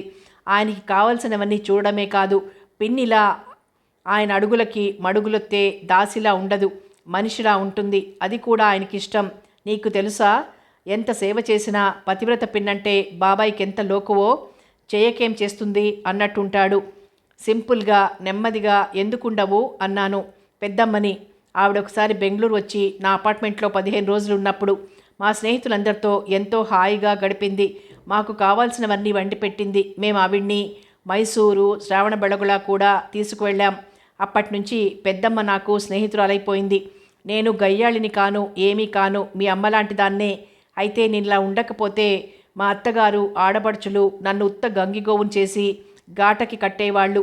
అక్కడ వాళ్ళకన్నా నేను చిన్నదాన్ని. మనసు బాధపడితే ఓదార్చడానికి మా అమ్మకి చేత కాదు. ఇక్కడి నుంచి నాకెలాంటి అండదండలు లేవు. ఇదంతా ఓ పోటీ ప్రపంచం అనుకో. నేను వాళ్ళ మీద పెత్తనం చేయకపోతే వాళ్ళు నా మీద చేస్తారు. మనందరం హాయిగా ఉందామంటే వాళ్ళకి నచ్చదు. నా పొజిషన్ నిలబెట్టుకోవడానికి నేను అలా చేయవలసి వచ్చింది. ఈ వేషం వెయ్యకపోతే నాకు గౌరవం లేదు. ఇది ఒక విధంగా గౌరవం లాక్కోవడం అన్నమాట. మీ అమ్మకి ఆ అవసరం లేదు. హాయిగా ఆ ఉద్యోగం ఉంది. ప్రేమించిన భర్త ఉన్నాడు, అర్థం చేసుకునే పిల్లలున్నారు. అది ఏ వేషమో వెయ్యక్కర్లేదు. ఈ సందర్భంగా నీ పిల్లల గౌరవాన్ని పోగొట్టుకున్నావు కదా అంటే, నేనేం పోగొట్టుకోలేదు, వాళ్ళు నన్ను ప్రేమిస్తూనే ఉన్నారు అంది. చూసావా సుధా, నువ్వు ఈ క్షణం ఎవరిని పెళ్లి చేసుకున్నా మీ అమ్మ ఏమీ అనదు. అప్పుడు నువ్వు పొరపాటు పడ్డావనుకొని ఆ సంబంధం వద్దంది. అప్పుడైనా నువ్వు ఆవిడ్ని సమాధానపరచడానికి ప్రయత్నించలేదు. పోనీ నీ అంతట నువ్వు పెళ్లి చేసుకొని వెళ్ళిపోయి ఉంటే తరువాత ఆవిడే సమాధాన పడేది. నీకు ధైర్యం చాలలేదు. నీ పిరికితనాన్ని మరొకరి చెడ్డతనం కింద చిత్రించడం మంచిది కాదు. అది వరకు ఆడవాళ్ళు ఆర్థిక స్వాతంత్రం లేక అణిగిపోయారు. ఇప్పుడు చాలామందికి ధైర్యం లేక అణిగిపోతున్నారు. నిన్ను బలవంతంగా ఎవరినైనా ప్రేమించి పెళ్లి చేసుకుని పొమ్మని నేను చెప్పడం లేదు. కానీ నీకు అవసరం వస్తే ఎవరి కోసం దడవద్దంటున్నాను. నాకిప్పుడు పెళ్లి మీద ఆసక్తి పోయింది నిజంగా. అయితే ఈ పట్టుచీరల వేషాలు వెయ్యనని, నీకింక సంబంధాలు చూడొద్దని మీ అమ్మకు చెప్పేయి. మళ్ళీ ఎవరైనా నీకు సన్నిహితంగా వచ్చినప్పుడు వాళ్ళు నీకు నచ్చారనుకుంటే, నీకు పెళ్లి చేసుకోవాలనిపిస్తే అప్పుడు చేసుకో. ఆ స్టేట్మెంట్ కోసమే మీ అమ్మ ఎదురు చూస్తోంది. ఆవిడ నీకు పెళ్లి చెయ్యదని నువ్వు అనుకుంటావనే ఇదంతా చేస్తోంది. నిజమేనేమో అంది సుధా. పెళ్లి కాలేదని కుంగిపోవడాలు, అయిందని పొంగిపోవడాలు ఇవన్నీ ఒట్టి భ్రమలు అని నవ్వింది. తరువాత ఇద్దరం చాలా విషయాలు మాట్లాడుకుని బాగా నవ్వుకున్నాం. ఈలోగా పతివ్రత పిన్ని, బడాబాబు వచ్చి కూర్చున్నారు మా దగ్గర. పిన్ని సుధ మీద చాలా సానుభూతి కురిపించింది. నా మీద కూడా కొంచెం చూపబోయింది కానీ నేను పడనివ్వలేదు. పిన్ని వాళ్ళు రాత్రికి విజయవాడ వెళ్ళి అక్కడి నుంచి బొంబాయి వెళ్ళిపోతారు. విజయవాడలో బడాబాబు చెల్లెలుంది. అక్కడికి వెళ్ళడం పిన్నికి ఇష్టం లేదు. వీలున్నంత వరకు ఆయన్ని వాళ్లతో కలవనివ్వకుండా చేస్తూ ఉంటుంది. ఆవిడలా చేయడం ఈయనకి ఇష్టమే. ఎందుకంటే వాళ్లతో కలిసిమెలిసి ఉంటే తడవికి బొంబాయి వచ్చేస్తారు, సహాయాలు అడుగుతారు. ఎడంగా ఉండడమే మంచిది. ఇలా తన వాళ్ళకి ఎడంగా ఉండడం తన భార్య వల్లేనని వాళ్ళు అనుకోవడం కూడా ఆయనకిష్టమే. ఎందుకంటే సానుభూతి తన మీద ఉంటుంది. అయితే ఇప్పుడు ఆనందపురం వరకు వచ్చి విజయవాడ స్టేషన్లో రైలెక్కుతూ సొంత చెల్లెలింటికి వెళ్ళకపోతే బాగుండదని ఒక రాత్రి అక్కడ ఉండడానికి కేటాయించింది పిన్ని. నాదేం లేదు, నా దేహం ప్రాణం అన్నీ ఆవిడవే అనేస్తాడు బడాబాబు. అందులో రాజకీయం అర్థం కాని పిన్ని నిజమేనని నమ్మి అతనికి మరింత వినయం ప్రకటిస్తుంది. బాబాయిని వాళ్ళ బంధువులంతా భార్యా విధేయుడు అంటారు. నిజానికి ఎవరు ఎవరికి విధేయులో వాళ్ళకు అర్థం కాదు. అప్పటికే రవి, రాజు కూడా వచ్చి కూర్చున్నారు. రవికి రాజు బాగా నచ్చినట్టున్నాడు. ఇద్దరు కబుర్లు చాలాసేపటి నుంచి చెప్పుకుంటున్నారు. రాజు ఎవరికి నచ్చడు గనక మనం కూడా రేపు వెళ్ళిపోదాం. ఉష పిన్నిని, జయని విజయవాడలో దింపేసి అందరికీ కలిపి తెనాలి నుంచే ఒక టాక్సీ మాట్లాడుకొచ్చాయి అంది పెద్దమ్మ రవితో. ఆవిడికి రవి మీద కోపం ఎప్పుడో పోయింది. ఇండియాలో ప్యాసింజర్ రైల్ జర్నీ బాగుంటుంది. పొద్దున్నే 7:30కుందట. మనందరం సరదాగా ఆ రైలెక్కిపోదాం. చిలువూరులో సపోటా కాయలు కొనుక్కోవచ్చు, వడ్లపూడిలో నారింజ కాయలు, దుగ్గిరాలలో పసుపు కొమ్ములు అన్నాడు రవి. అవి అక్కడ రైలులో అమ్మరు తండ్రి అన్నాను నేను. నీకు మతి ఉందా పోయిందా? ఆ దుమ్ములో ఆ జనం మధ్య ఎక్కుతావా? నీ ప్రయాణం 10 రోజుల్లోకి వచ్చింది. ఈలోగా మంచం ఎక్కుతావు అంది పెద్దమ్మ. నీకు నీ చిన్నతనం మళ్ళీ ఒకసారి చూసినట్లుంటుంది. రైలు ఎక్కడం మంచి అనుభవం అని వాదన పెట్టుకున్నాడు. చివరికి అందరూ రవినే సమర్థించారు. ఆ ప్యాసింజర్ రైలు, ఆ ప్రయాణం గురించి రవికి రాజే చెప్పినట్లున్నాడు. ఈ పెళ్లి వంకతో తమ్ముడు మనందరినీ ఇలా కలిపాడు. మళ్ళీ ఎప్పుడు కలుసుకుంటామో. సుధ పెళ్ళికేనా అంది పిన్ని. నేను ఇలాంటి పెళ్లి చేసుకోను పిన్ని. ఇది చూసి నా మొహం మొత్తింది. ఎన్నో పెళ్ళిళ్ళకి వెళ్ళాము కానీ ఇంత దగ్గరగా చూడలేదు. ఈ తలంబ్రాలు పోసుకోవడం వెనక, వీడియోల వెనక ఇంత ఖర్చు, ఇంత శ్రమ ఉంటుందని ఆలోచించలేదు అసలు. నేను దేన్ని గురించి ఆలోచించాను గనక అంది సుధ వెంటనే. అయితే ఇంకా మనందరం కలిసేది జయ పెళ్లిలోనేనా అంది పిన్ని మళ్ళీ. నేను పిన్ని భుజం మీద చేయి వేసి, నీకు మా అమ్మను చూడాలనుంటే హాయిగా ఢిల్లీ వచ్చేయి, పెద్దమ్మని చూడాలని ఉంటే హైదరాబాద్కి వెళ్ళిపో, నన్ను చూడాలనిపిస్తే బెంగళూరు వచ్చేయి, మధ్యలో పెళ్లి గొడవెందుకు? పోనీ నీకు మమ్మల్ని చూడాలని చాలా అనిపించి నువ్వు రాలేకపోతే మాకొక ఉత్తరం రాసిపడేయి, మేమే వస్తాం. అవునసలు నువ్వెవరికి ఉత్తరం రాయవెందుకు అన్నాను. ఏమిటోనే, రాయడం అలవాటు తప్పిపోయింది. పెన్ను పుచ్చుకుంటే అక్షరాలు పడవు. అందుకే ఎప్పుడైనా పెద్దమ్మకి ఫోన్ చేస్తూ ఉంటాను. నాకు మాత్రం ఎవరున్నారు? నాకెప్పుడు మా అక్కయ్యలు గుర్తొస్తారు. కానీ ఏం చెయ్యను చెప్పు, ఇంట్లోనే సరిపోతుంది. నేను లేకపోతే ఒక్క క్షణం గడవదు అంటూ కళ్ళు తుడుచుకుంది. పిన్నికి స్నేహితులు లేరు. అక్క చెల్లెళ్ళని కలుసుకోవడానికి తీరదు. పెళ్ళి పేరెంటం వంకన కానీ బయలుదేరడానికి కుదరదు. అందుకే ఇలాంటి సందర్భాలని వదులుకునేవాళ్ళు కారేమో పూర్వం. అంతకన్నా ఆత్మీయుల్ని చూడడానికి అవకాశం లేక. క్రిందటి సంవత్సరం ట్రీట్మెంట్ కోసం వచ్చి పెద్దమ్మ నా దగ్గర చాలా రోజులుంది. నీకు ట్రీట్మెంట్ అక్కర్లేదనుకో, అయినా నీ పతి సేవకి ఓ 10 రోజులు సెలవు పెట్టి నా దగ్గరకు రా, బాగుంటుంది అన్నాను కొంచెం ధైర్యం చేసి. అలాగేనమ్మా అంది పిన్ని కళ్ళు తుడుచుకొని. సేవ, ప్రేమ ఇవ్వడమే కానీ పుచ్చుకోవడం ఎరగని చాలామంది స్త్రీల లాంటి పతివ్రత పిన్ని నా ఆహ్వానానికి కరిగిపోయింది. తనని విడిచిపెట్టి బాబాయ్ హాయిగా ఉండగలడని పిన్నికి తెలిసే ఉంటుంది. కానీ ఈవిడే ఉండదు. అతన్ని ఒంటరిగా వదలడం ఈవిడికి ఇష్టం లేదు. అందుకోసమని ప్రతి చిన్న విషయానికి తనపైన ఆధారపడేలా చేసింది. ఆఖరికి టైకి కూడా ముడివేసి ఉంచుతుంది. ఇప్పుడు ఈ పెళ్లికి కూడా తనొక్కతే రాకుండా ఆయన్ని బలవంతం చేసి తీసుకొచ్చింది. తను లేనిదే ఆయన బతకలేడని తనని తను నమ్మించుకుంటూ ఆయన్ని నమ్మించడానికి ప్రయత్నిస్తుంది. బాబాయికి తన మీద గల ప్రేమ పట్ల, ఇంట్లో తన స్థానం పట్ల ఆవిడికి ఇంకా నమ్మకం కలగలేదన్నమాట. పెళ్ళైనప్పటి నుంచి ఇప్పటి వరకు ఆ అభద్రతాభావంతోనే బతుకుతోందన్నమాట. అమ్మ నాన్నను వదిలిపెట్టి 1-2 నెలలు కూడా వెడుతూ ఉంటుంది. నేను వెళ్ళినప్పుడు నువ్వేం చేశావు అని అడగదు. ఆవిడ మీదే మేమంతా ఆధారపడి బతికేలా అసమర్థుల్లా మమ్మల్ని ఆవిడ తయారు చెయ్యలేదు. అందుకే మేమందరం తలా ఒక చోట ఉన్నా హాయిగా బతుకుతున్నామనుకుంటాను. జీన్స్ ప్యాంట్లు, టీషర్ట్లు, మిడీలు, క్రాఫులు, వీకెండ్ పార్టీలు, బయట తినడాలు, సినిమాలు, స్నేహితులు, చర్చలు, వాదనలు, సిద్ధాంత రాద్ధాంతాల జీవితంలో నుంచి ఆనందపురం రావడం నాకొక ప్రత్యేక అనుభవంలా ఉంది. ఇదంతా ఇలా ఉంటుందని అమ్మ నాకు 15 సంవత్సరాల నాడే చెప్పినా ఇప్పటికీ ఇలాగే ఉంటుందని నేను అనుకోలేకపోయాను. కుటుంబం గురించి, వివాహ వ్యవస్థ గురించి, అసలు పెళ్లి చేసుకోవాలా అక్కర్లేదా అని, ప్రీమారిటల్ సెక్స్ గురించి ఒకవైపు చర్చలు జరుగుతూ ఉంటే ఇంకొక వైపు ఇంకా అలివిమాలిన పాతివ్రత్యాలు, పతిసేవలు, లక్షలు పోసి మొగుణ్ణి కొనుక్కోవడాలు, మర్యాదలు, అలకలు, మహానగరాలలో మహమ్మారిలా వ్యాపించిన పెట్టుబడిదారీ వ్యాపార సంస్కృతి, పల్లెటూళ్లలో ఇంకా మిగిలి ఉన్న భూస్వామ్య భావజాలం, అన్ని చోట్ల ఉన్న పితృస్వామ్య సంస్కృతి ప్రభావం. మనుషులంతా ఆలోచించడం మర్చిపోయారా? చలనం లేని బొమ్మలైపోయారా అనిపిస్తుంది ఒక్కొక్కసారి. నువ్వెంతసేపటికి నీ మధ్యతరగతి వర్గం గురించి ఆలోచిస్తున్నావు జయ? పల్లెటూరిలో అట్టడుగు వర్గపు స్త్రీలకి ఇప్పటికీ ఎన్ని సమస్యలున్నాయో చూడు. ఉండడానికో ఇల్లు, తినడానికో మంచి తిండి, చూడడానికి టెలివిజన్, కట్టడానికి పట్టు చీరలు, ఇన్ని ఉన్న స్త్రీలకి సమస్యలుంటే నిద్ర లేచిన దగ్గర నుంచి పొయ్యి మీదకి పొయ్యి కిందికి వెతుక్కోవడంతో మొదలుపెట్టి రాత్రి పడుకోవడానికి వాన వస్తే పొడి జాగా కోసం వెతుక్కోవడంతో ఆఖరయ్యే బతుకుల గురించి ఆలోచించు. వాళ్ల సమస్యలు తీరేవి కావు. వాళ్ల మీద రోజు జరిగే కుటుంబ హింస, అంటే మొగుడి చేత తన్నులు తినడం, ఇదంతా ఆలోచించు అన్నాడు రాజు. ఇప్పటికీ కూలికొస్తే మగవాడికి ఎక్కువ, ఆడదానికి తక్కువ. కొన్ని పనులకి మగవాళ్ళని పిలుస్తారు, ఆడవాళ్ళని పిలవరు. ఇళ్ల దగ్గర పసిపిల్లల్ని చూసే దిక్కుండదు. పనిచేసే చోటికి తెచ్చుకుంటారు. వాళ్ళు ఏడిస్తే పాలివ్వడానికి వెడితే మేస్త్రి ఊరుకోడు. ఇప్పుడు ఈ ఊళ్ళో కూలీ కూడా ఎకరానికింత అని కాంట్రాక్ట్ మొదలైంది. మేస్త్రీలు ఆడవాళ్లే. మనిషికింత అనిగాక ఎకరానికింత అనిస్తాం. మేస్త్రి ఆ డబ్బుని ఎంతమంది కూలీలను తెస్తే అంతమందికి పంచుతుంది. ఈ ఆడవాళ్ళు పొలంలో పని ఉన్నప్పుడు కూలీ చేస్తారు. అంటే నాట్లు వేస్తారు, కలుపు తీస్తారు, కోత కోస్తారు, కుప్ప వేయడం మళ్ళీ మగవాళ్ళు చేస్తారు. ఈ పనులు లేని రోజుల్లో ఇళ్లల్లో పనిచేస్తారు, పిండి కొడతారు, అంట్లు తోముతారు, అటుకులు దంచుతారు. ఇప్పుడు అటుకులకి మరలొచ్చాయనుకో, ఎంత చేసినా చాలదు. మీ చిన్నప్పుడు మగవాళ్ళు ఇంత తాగేవారు కాదేమో.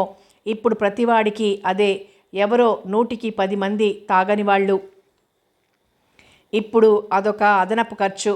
ఇక కుటుంబ నియంత్రణ అంటావా? అదంతా ఎంతసేపటికి ఆడదాని వ్యవహారమే అని ప్రభుత్వము అనుకుంటుంది.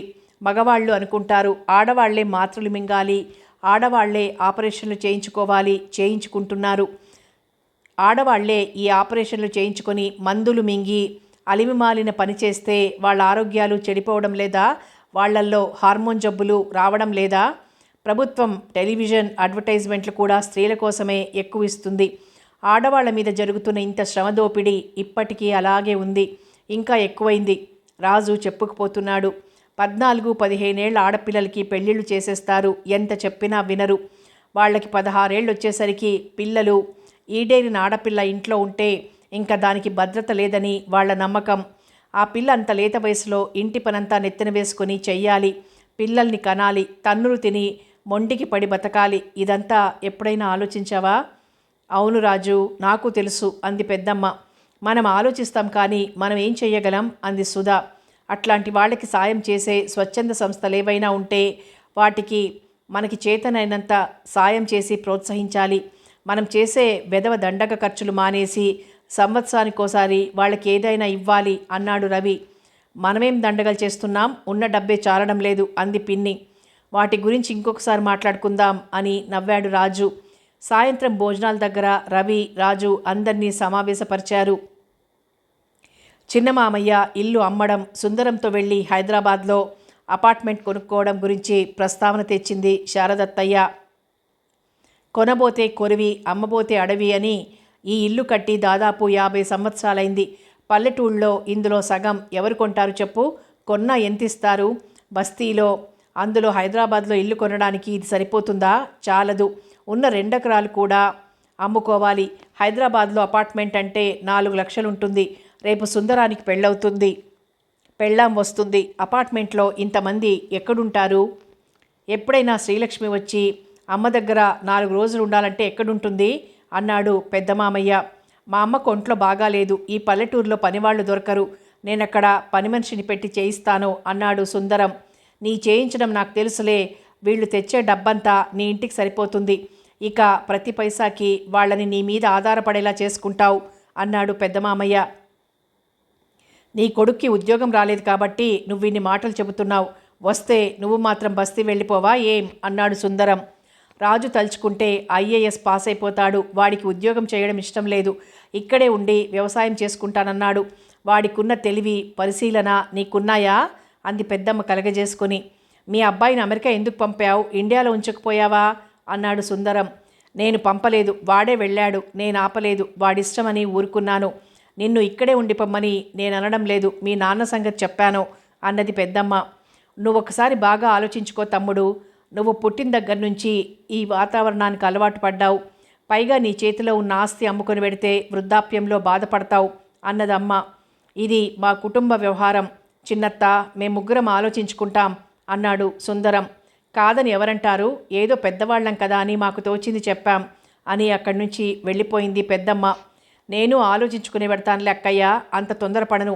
మన రాజుకి కూడా నేను ఈ భాగం అమ్మడం ఇష్టం లేదు.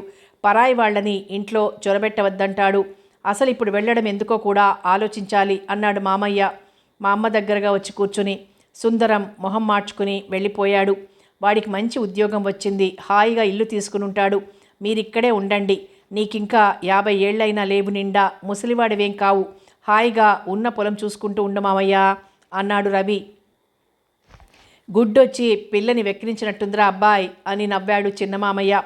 పుట్టి బుద్ధెరిగిన తర్వాత ఆనందపురం దాటి ఎక్కడికి వెళ్ళని గాయత్రిని మాతో ప్రయాణం చేసింది అమ్మ. తెల్లవారుతూనే విజయవాడ వెళ్ళే ప్యాసింజర్ ట్రైన్ కోసం అందరం స్టేషన్కి బయలుదేరాం. రవి రాజును విడిచిపెట్టడం లేదు. రాజు మాతో స్టేషన్కి బయలుదేరాడు. నీ కార్యక్రమం ఏమిటి రాజు? ఒకసారి రాకూడదు బెంగళూరు సరదాగా అన్నాను.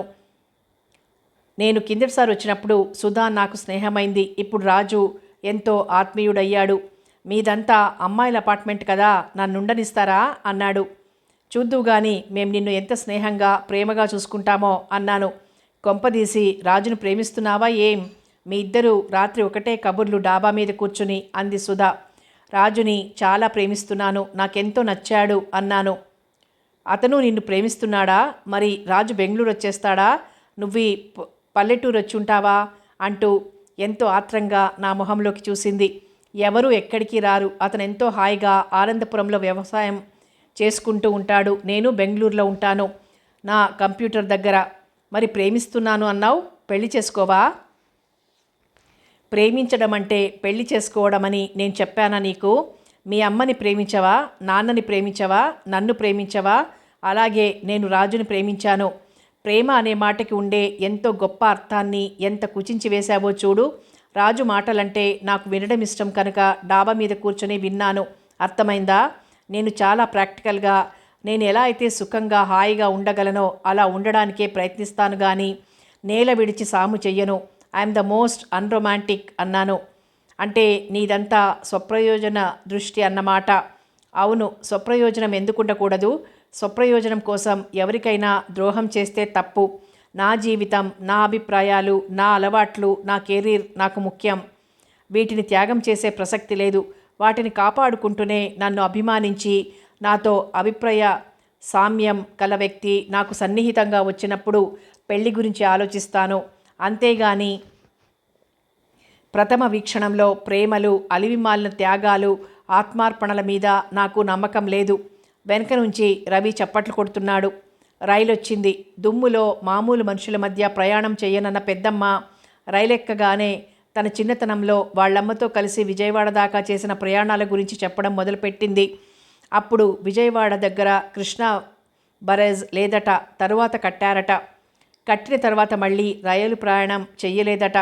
తన చిన్నతనంలో ఆనందపురం నుంచి విజయవాడ వెళ్ళడానికి 3 గంటలైనా పట్టేదట. విజయవాడ నుంచి ట్యాక్సీ తీసుకుని రవి పెద్దమ్మ వెళ్ళిపోగా అమ్మ, నేను, గాయత్రి త్రిపురసుందరి భవంతికి పోయాం. అటువంటి భవనాలని బయట నుంచి చూడడమే కానీ ఇంతవరకు లోపలికి పోలేదు నేను. సర్వశ్రేష్టమైన వస్తువులతో ఇల్లంతా అలంకరించిందావిడ. ఆ మాటంటే ఇప్పుడు అలాంటి ఇళ్ళు విజయవాడలో చాలా ఉన్నాయంది. 10-15 ఏళ్లలో ఒక న్యూ రిచ్ క్లాస్ విజయవాడలో ప్రాముఖ్యం సంపాదించింది.